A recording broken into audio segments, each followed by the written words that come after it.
In the summer, the car is in Death Valley, California.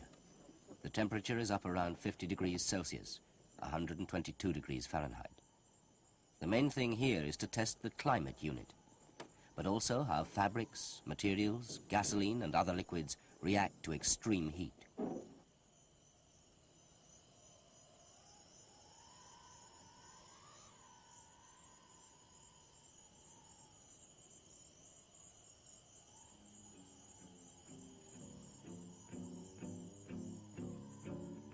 Meanwhile, the first test series of 32 cars is under production. A few will be used in crash and shake rig tests. Some will be used to test various detail changes in the interior.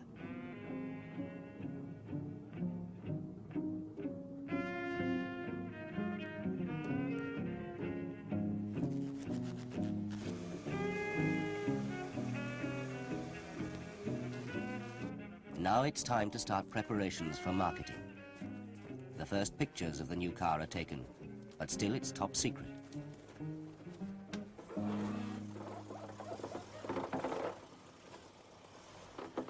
At the end of 1978, the prototype is put on trial in a very cold climate. Again, materials and functions are tested under extreme conditions. The driving characteristics on winter roads are also evaluated.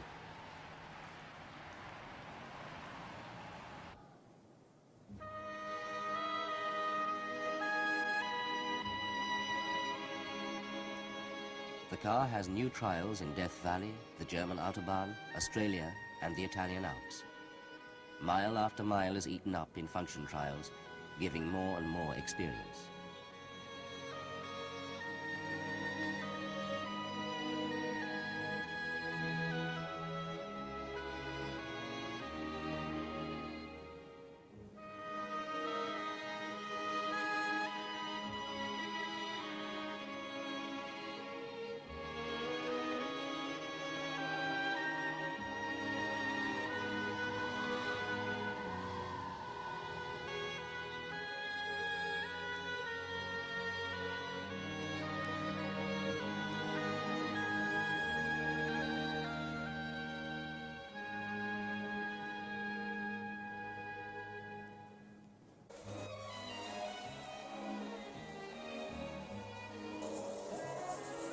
Data from the long-distance trials begins to pour into the testing group in Gothenburg.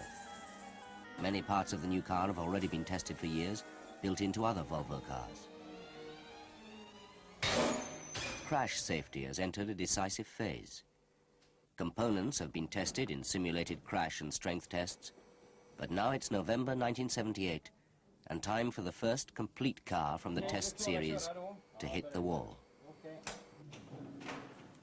Speed must be exactly 35 miles, 56.3 kilometers an hour, when the car hits the concrete wall.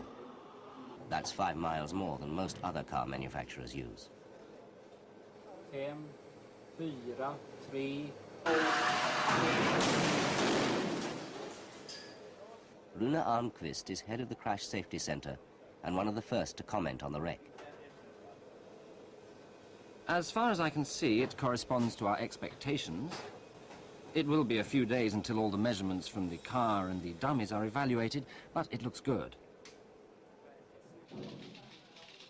Of course, we must remember that this is a handmade car. A car from the assembly line will react a little differently.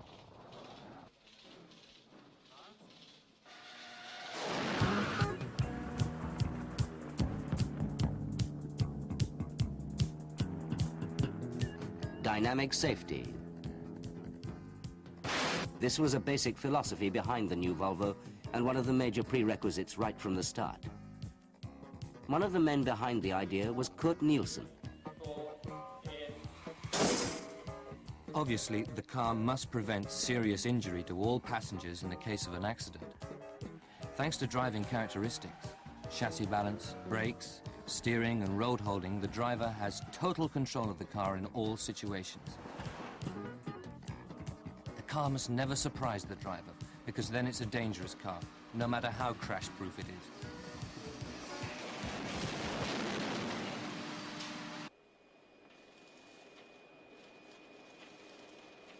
It's a well-balanced car. That means it steers well, even in a heavy crosswind. The rear axle, with its subframe, is the best combination of road holding and driving pleasure that I've seen.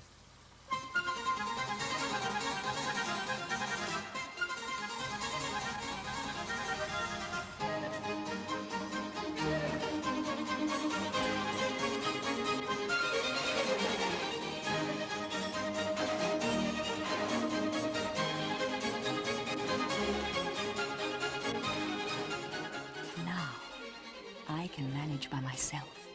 We're going separate ways, you and I. Now I exist.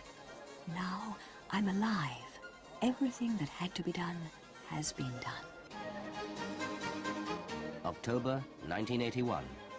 The first car from series production. The first Volvo 760 GLE rolls off the line.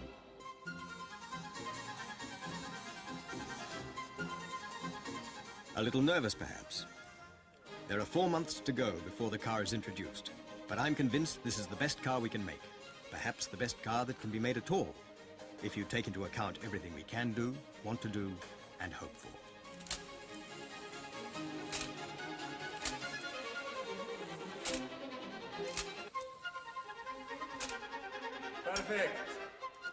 That's the way it is.